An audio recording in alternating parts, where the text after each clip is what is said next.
इनके defence minister हैं राजनाथ साहब, वो भी आज बोले हैं। क्या कहा जरा सुनिए। हाफिज सईद और मसूद अजहर जैसे आतंकवादियों को भारत के हाथों में सौंपने से करनी चाहिए। ये हमले की नोयत क्या हो सकती है? लाइन ऑफ कंट्रोल से कोई पेशरफ्त होगी या फिर किसी और नोयत का हमला हो सकता है? पहले जो दो आतंकवादी हाफिज सईद और मसूद अजहर पाकिस्तान के पास हैं, उनको भारत के हवाले करो, फिर आगे की बात होगी। ये तीनों हो सकता है जी, बाय एयर, बाय लैंड और बाय सी, ये तीनों हो सकते हैं। तो जहां इस दफा सीज फायर हुई है, इससे आगे सीज फायर आगे जाएगा मामला। तो अब आपने मिसाइल लगा दिए, ब्राह्मोस आपने फेंक दिए पाकिस्तान की इंटरनल शहरों के ऊपर। जब वो अपने मुंह से कहें कि हम इन सालों को दोबारा से हिंदू करेंगे, हम दोबारा से इनका मजहब बदलवाएंगे। देखिए, एयरक्राफ्ट कैरियर पे आना, आई थिंक INS विक्रांत पे है वो, इस एयरक्राफ्ट कैरियर पे आना कोई मजाक थोड़ी है, बहुत बड़ी मिलिट्री प्रोजेक्शन है। ये हमारा पानी बंद कर देता है क्योंकि सरहद से बंद किया हुआ है, तो हमारे पास फिर ऑप्शन यही बचेगा कि हम उनके डैम्स उड़ा दें। सुना क्या? तो क्या ये ऑप्शन है हमारे पास? ये तीनों हो सकते हैं। ये फौज भी हो सकती है, उनकी एयरफोर्स तो जरूर होगी और उनका नेवी भी होगा। और आप देख रहे हैं वो डिस्ट्रॉयर्स और वो जो एयरक्राफ्ट कैरियर है, सुना है उस जहाज को इधर उधर। इस चीज को ये ज़हन में रखें। अब पिछले साल जो इंडिया और रशिया की जो बायलैटरल ट्रेड है, that has cross $65 billion, mainly energy imports हैं, तकरीबन 55 या इससे भी ज्यादा $60 बिलियन के करीब। अब ये जो एग्रीमेंट, ये जो हुआ है, इसमें आप दरअसल उसको स्टडी करने की कोशिश करें तो you will find so many things. One, तकरीबन 15 के करीब एग्रीमेंट्स हुए थे इंडिया और रशिया के दरमियान।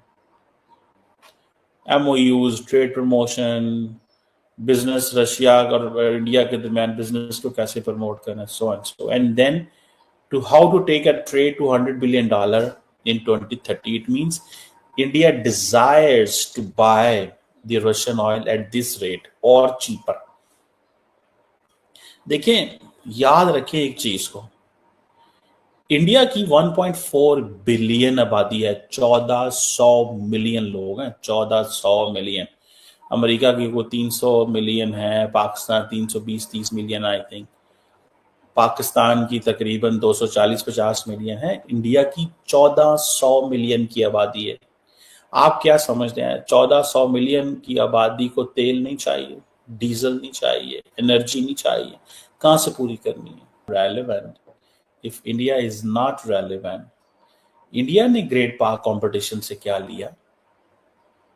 जिन लोगों को नहीं समझ, उनको समझ होनी चाहिए भैया।